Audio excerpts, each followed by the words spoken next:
Is Bleach worth it in 2022? Long story short, yes, so let me tell you why.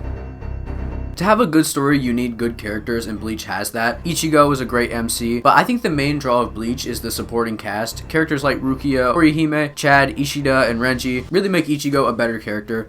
The supporting cast actually supports the main character. It feels like he needs them and they need him. But you can't talk about side characters without mentioning Kenpachi, Byakuya, and Mayuri. They are all so fucking cool in their own unique way. Every time they are on screen, I love it. The villains are also great too. The Espada, you watch, obviously Aizen. That motherfucker is devious. I honestly think you should watch Bleach just for Aizen. My favorite characters are Kenpachi, Rukia, Byakuya, Mayuri, Aizen, Kisuke, and Yoruichi.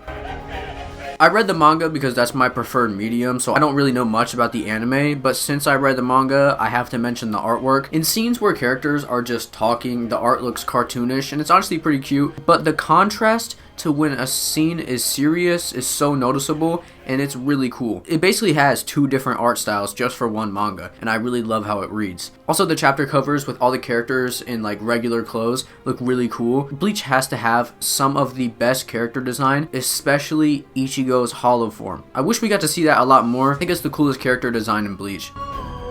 Now, Earth as we know it exists in Bleach. Things like the Soul Society and Hueco Mundo make everything bigger and more grand. I don't really like looking at the same backgrounds or scenery on every single panel of a whole manga. Bleach can really switch it up by going to the different dimensions or whatever you want to call it. Also, the power system is pretty cool. Basically, they have magic, but it doesn't really get as fleshed out as the swords. They all have their own unique names, abilities, and upgrades that completely change how they work. Also, some other powers are like hollowifying, where basically you become like half a hollow. It gives you a strength boost. I think those are pretty cool. Bleach's fights are good. The abilities and action makes these fights fun, but it does suffer from what a lot of other older animangas had to face, which was dragging out fights for way too long. But I do think the fights are interesting enough so that even if they do drag on, they'll be entertaining.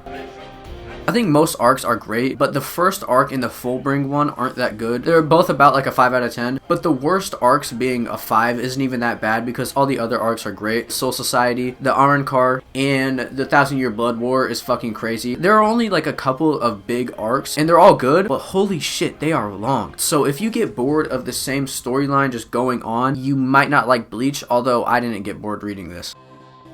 So I think you should catch up to Bleach, especially since the Thousand Year Blood War arc is getting animated right now, so I think it's a perfect time to catch up. I think the action, the characters, and the story make it all worth it. I will make a video about all the big three now that I have finished Bleach, so stay tuned for that video. That's about it. I'll see you all next video.